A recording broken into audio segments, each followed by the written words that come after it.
চণ্ডীতলা থানার অন্তর্গত হাটপুকুরে গলায় নলি কাটা দেহ উদ্ধারে চাঞ্চল্য ছড়ায়।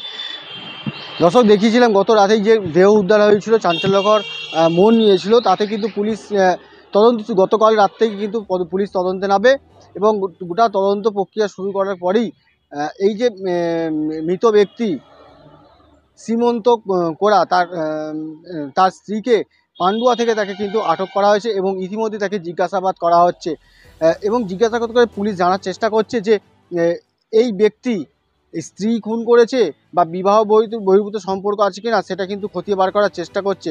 সূত্র মারফত যেটা আমরা জানতে পারছি, এই মৃত ব্যক্তির এটা দ্বিতীয়বারের জন্য বিয়ে করেছিলেন এবং বিয়ে করার পর থেকে মাঝে মধ্যেই কিন্তু অশান্তি, সংসারে যে অশান্তি থাকে সেটা কিন্তু চলতেন।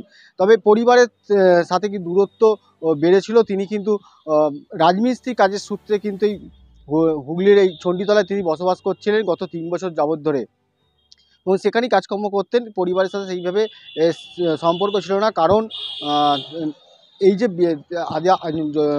তিনি আদিবাসী সম্প্রদায়ে বিলং করেন, যেহেতু সেই আদিবাসী সম্প্রদায়ের কিছু নিয়ম আছে, সেই নিয়মকানুনের বাইরে গিয়ে তিনি বিয়ে করেছিলেন, যার কারণেই পরিবারের সাথে একটা দূরত্ব বেড়েছিল। পুলিশ সূত্রে এবং আরও সূত্রে যেটা জানা যাচ্ছে, মৃত ব্যক্তির আগের পক্ষে দুটি সন্তান রয়েছেন এবং এবারের যে বিয়ে করেছেন যে মহিলাকে, সেই মহিলারও কিন্তু দুটো আগের পক্ষের সন্তান রয়েছে, কিন্তু বিয়ে করার পর তাদের কিন্তু কোনো রকম সন্তান হয়নি। এখন কিন্তু দেখার এই যে মৃত্যু খুন, এই খুনের ঘটনা কোন দিকে মোড় নেয়। স্ত্রী পরকীয়ার জেরে কি খুন হতে হলো নাকি অন্য কোনো কারণ আছে এর পেছনে, সবটাই কিন্তু পুলিশ তদন্ত করা শুরু করেছে ইতিমধ্যেই এবং সেদিকেই লক্ষ্য থাকবে সবাই, যেমন আপনাদের যে এই ঘটনার মোড় কোন দিকে গিয়ে দাঁড়ায় এবং এর সাথে আর কারা কারা যুক্ত আছে এবং কারা এর সাথে পরোক্ষভাবে মদতে আছে, সবটাই কিন্তু খোলাসা করার জন্য পুলিশ কিন্তু ইতিমধ্যে তদন্তে নেমেছে। আমরা পাকিলি সন্ধ্যাকালীন একটা আমাদের কাছে খবর গেল, একটি বাচ্চা আমাদের এলাকার ছেলে খবর দিল যে ওখানে একটা স্কুটি দাঁড়িয়ে আছে হলদে কালারের। তো খবর পেয়েই সাথে সাথে এলাম, এসে দেখি স্কুটিটাই রক্তাক্ত অবস্থায় দাঁড়িয়ে আছে। তো যখনই স্কুটি রক্তাক্ত অবস্থায় দেখেছি তখন আমি পুলিশ প্রশাসন চণ্ডীতলাকে কল করি, স্যার এই ব্যাপার, এখানে এই গাড়িটা দাঁড়িয়ে আছে, তো দ্রুত পদক্ষেপ নিন, আপনি তাড়াতাড়ি এসো। স্যার পুলিশরা একদম কারেন্টলি এসলো, আসার পর দেখা গেল এখান থেকে একটা বডি পাওয়া গেছে। তো পুলিশ যখন বডিটা তুললো, ক্ষতবিক্ষত বডি, দাগ আছে, বাকিটা আমরা কিছু জানি না, বাকিটা পুলিশের উপরে আছে। দেখুন এই এলাকাটা শান্তিপ্রিয় এলাকা, জনআইজিপির মধ্যে পড়ে। তো এই এলাকায় এই রাস্তাটার মধ্যে মোটামুটি আমাদের ছেলেরা রাত 11:30, 10টা, 12টা পর্যন্ত থাকে, ঘোরাঘুরি করে।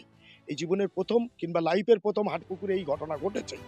তো কোনো উত্তেজিত কোনো কিছু নয়, আমাদের একটা জিনিস অভিজ্ঞতা হলো, আমাদের ছেলেদেরকেও সব বলবো যে এখানে আমরা পঞ্চায়েতকেও বলবো যে একটু লাইট ফাইট বন্দোবস্ত করতে, যাতে আগামী দিনে এইরকম ঘটনা না যেন আর ঘটে। আর আমি পুলিশের কাছে অনুরোধ করব এটা দ্রুত পদক্ষেপ নিয়ে আসল দোষী যে তাকে খুঁজে বের করা। না আমরা তো এখনো পর্যন্ত জানতে পারিনি, তো সেটা পুলিশ নিশ্চয়ই ইনভেস্টিগেশন করছে, পুলিশ সবটাই ক্লিয়ার করে দেবে। ওটা আমি কালকেও, এই ঘটনাটা আমি কালকেও শুনলাম যে উনি এই এলাকায় নাকি রাজমিস্ত্রির ভাড়া থাকে, তবে কোথায় থাকে সেটাও জানি না, তবে আশা করি পুলিশ সব খুঁজে বার করছে। এটা আমাদের কাছে, পুলিশের কাছে আমাদের পুরো আশা পুলিশ বার করে নেবে।